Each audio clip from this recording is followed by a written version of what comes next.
Salut tout le monde, c'est Sylvain, j'espère que vous allez bien, merci infiniment pour votre fidélité. Merci de me retrouver pour le tirage de la semaine du 8 au 14 juillet 2024, une semaine que je vous souhaite remplie de plein de belles nouvelles et de plein de belles énergies. J'en profite pour embrasser très fort ma maman qui fête son anniversaire ce lundi 8 juillet et que j'embrasse particulièrement. Et j'embrasse également tous les cancers qui fêtent leur anniversaire cette semaine. C'est parti. Regardez bien la carte correspondant à votre signe, mais également celle correspondant à votre ascendant et à votre signe lunaire, afin d'avoir davantage de renseignements et davantage de conseils. L'ordre du tirage des signes de la semaine est le suivant. On va commencer par vous, chers amis, signes de feu, puis on poursuit avec les signes d'air. Ce sera votre tour, chers amis, signes d'eau, et on terminera avec vous, chers amis, signes de terre. Si vous désirez une consultation privée, vous trouverez toutes les informations pour me joindre dans la barre de description de cette vidéo. Elle s'affiche également au bas de votre écran. Le numéro de téléphone, quant à lui, il est juste ici. Allez, c'est parti, place au tirage. Commençons tout de suite ce tirage comme convenu avec vous, chers amis, signes de feu. Les béliers, tempérance est à l'envers, c'est pas cette semaine que vous aurez le plus d'harmonie. Effectivement, il y a certains déséquilibres, notamment dans votre façon de fonctionner avec les autres. C'est-à-dire, il y a des concessions à faire, certes, mais trop de concessions tue la concession.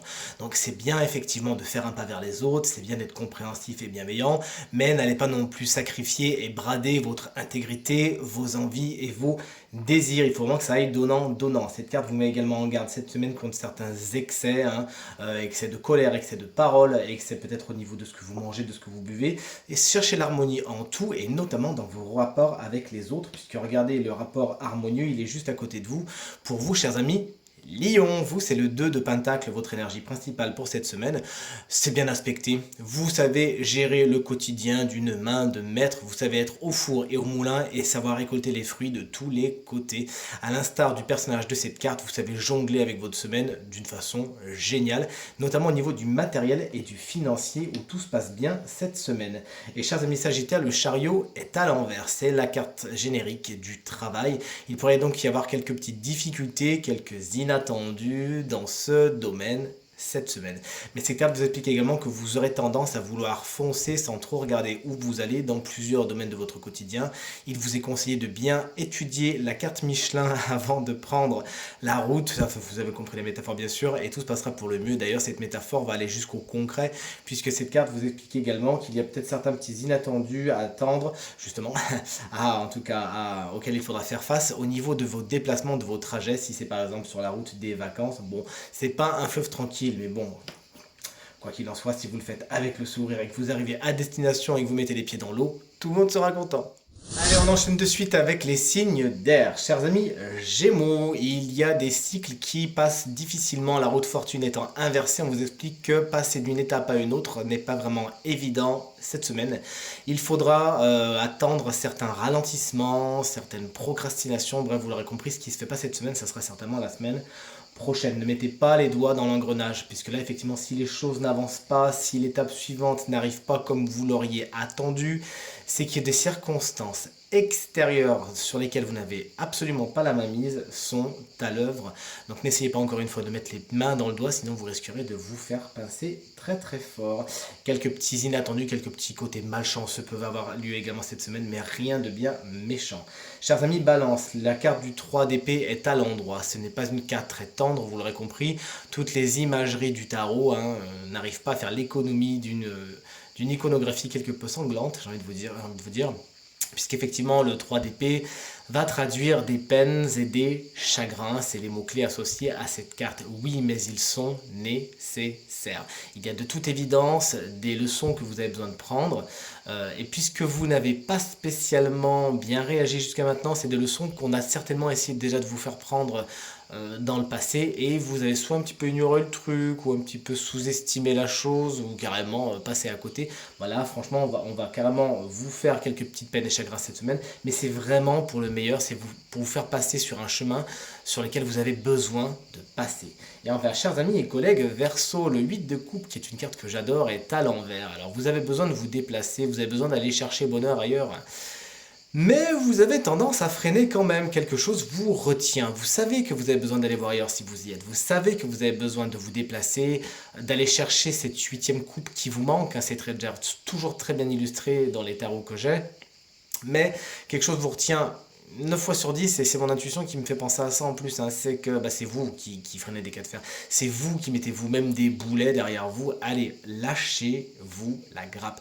Allez le plus possible vers le lâcher prise et essayez des choses nouvelles. Sortez de votre zone de confort, ça va vous faire tellement de bien. Salut les signes d'eau, vous voici, vous voilà, on commence avec vous, chers amis cancer, qu'on embrasse bien fort. Si vous fêtez votre anniversaire cette semaine, ce qui est le cas de ma maman, que j'aime très très fort et que j'embrasse très très fort, qui fête son anniversaire lundi, le 8 justement, et encore une fois que j'embrasse très fort et à qui je souhaite un très joyeux anniversaire. Si tout comme elle, vous êtes cancer également, mais si vous êtes aussi ascendant ou signe lunaire en cancer, le 4 de bâton est à l'envers pour vous. Allez-vous procrastiner votre anniversaire? Allez-vous le fêter à un autre moment, puisqu'effectivement la carte du 4 de bâton, lorsqu'elle se présente à l'envers, c'est ce qu'elle annonce. Des retards dans un engagement, dans quelque chose qui était prévu, là, il y a du retard, il y a peut-être des annulations, bref, vous l'aurez compris. L'événement est à changer de place sur l'agenda. Il y a également des officialisations qui étaient vraiment prévues, qui vont peut-être pas se faire comme elles devraient se faire ou pas se faire du tout. Attention également à vos rapports avec la famille cette semaine qui pourraient être un petit peu tendus, et on sait à quel point, chers amis cancer, la famille c'est quelque chose d'important pour vous. Chers amis scorpions, voici la carte du 7 de bâton. Elle est bien à l'endroit celle-ci. Vous savez vous battre, vous savez prendre les armes pour faire respecter vos envies et vos idées. Si dans un groupe par exemple toutes les opinions sont en train de s'échanger, eh bien la vôtre va se faire entendre si jamais vous n'êtes pas assez écouté. Vous savez mettre vos limites au bon endroit et dire ça je veux pas, et ça va vous porter loin cette semaine. Et enfin, chers amis poissons, la carte du 9 d'épée n'est pas une carte très tendre, et là encore ça va, on a encore une iconographie qui est plutôt sympathique. Cette carte va vous parler de prise de tête, de chagrin, de peine, voire pour certaines personnes, puisqu'on est dans les épées, dans l'air, dans le mental, d'idées qui vous prennent tellement la tête que ça vous empêche de dormir. C'est vraiment le truc où vous ressassez, vous imaginez la situation à venir, la conversation que vous pourriez avoir, vous faites les paroles avec premier acte, scène 1, scène 2, etc. Vous voyez ce que je veux dire? Donc là, il y a vraiment des grosses prises de tête à attendre. Vous avez la possibilité de calmer le jeu tout simplement en soufflant, en lâchant prise, en ne pas mettant d'huile sur le feu, en ne pas imaginant les situations telles qu'elles sont, mais surtout si des situations un petit peu difficiles ressurgissent sur le tapis, voyez jusqu'à quel point elles ne sont pas là justement pour être affrontées, pour être transmutées. Si c'est pas le fameux monstre qui était dans le placard depuis un bon moment, qui tape à la porte, et la seule façon de le déloger, c'est bien de le faire sortir, de le regarder droit dans les yeux et de lui montrer où est la porte de sortie. Salut les signes de terre, on termine ce tirage de la semaine avec vous, chers amis taureaux. Le pendu est catégorique, les choses sont au point mort.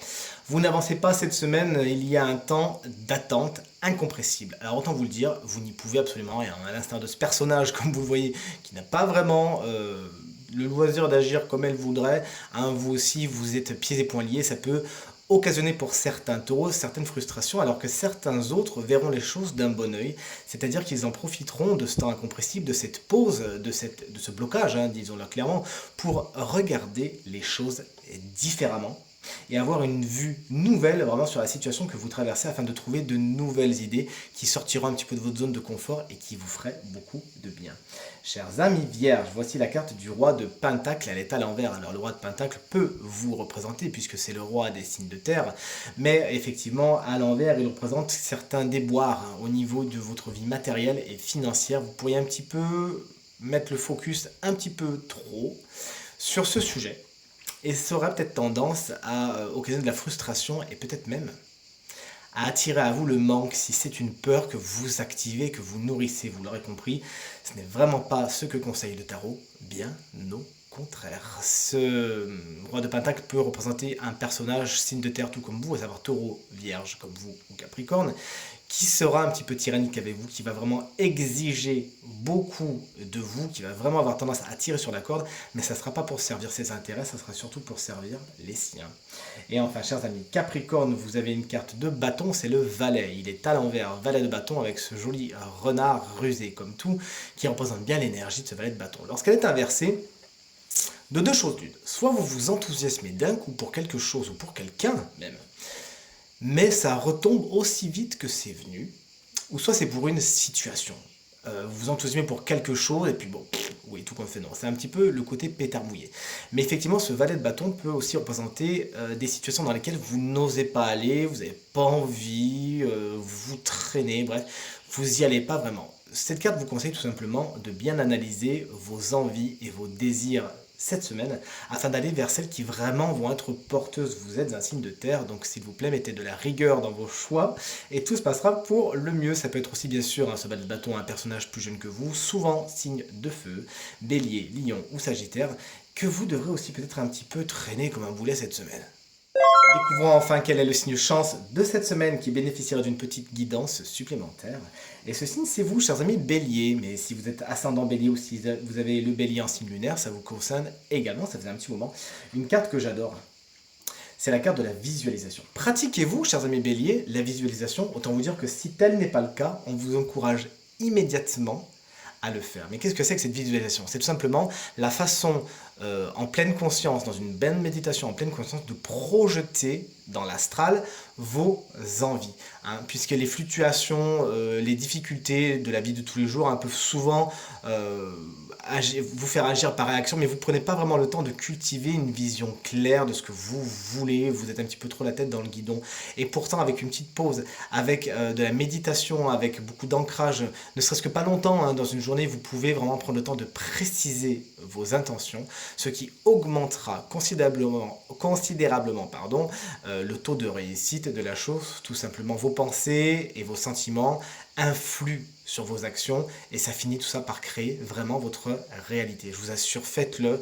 Je fais ça depuis des années, ça fonctionne comme sur des roulettes. Ça demande juste de la discipline. Alors c'est le moment de prendre les rênes de votre vie et incluez plus de visualisation. Considérez différents aspects de votre existence, que ce soit vos relations, vos finances, votre travail, tout ce que vous voulez et entraînez-vous un petit peu tous les jours à y penser, non pas tels qu'ils sont actuellement, mais tels que vous voudriez qu'ils soient. Ensuite, vous n'avez plus qu'à imaginer le résultat comme s'il était, écoutez bien, d'ores et déjà bien réel. Vous me faites le plaisir d'utiliser tous vos sens, que ce soit le toucher, le goût, l'odorat, la vue, tout ce que vous voulez. Vous décrivez ça par écrit, vous le faites par le biais d'un dessin, vous faites ce que vous voulez, mais vous faites comme si c'était déjà là. Pourquoi? Car vos images mentales vont déclencher des émotions et vont vous pousser à agir de telle ou telle façon dans la vie de tous les jours et ça va attirer à vous ce que vous voulez vraiment. Si vous voulez plus de détails, il y a vraiment beaucoup de sujets qui traitent de ça sur YouTube, hein, avec des vidéos très très bien faites sur la visualisation. Entraînez-vous à cela. Je vais vous laisser avec une phrase, ça sera très philosophique, et vous allez voir, de Bouddha qui moi m'a vraiment beaucoup porté. C'est nos pensées décident de notre réalité. Vraiment, avec vos pensées, vous pouvez créer votre monde extérieur. Tirage terminé, j'espère qu'il résonnera avec un maximum d'entre vous et vous permettra de passer la semaine la plus positive possible. C'est bien tout ce que je vous souhaite du fond du cœur. Merci infiniment pour vos encouragements, vos partages, vos commentaires qui me font vraiment très très plaisir et me vont encore une fois droit au cœur. Je vous embrasse très très fort et je vous souhaite à nouveau une très belle semaine. Salut!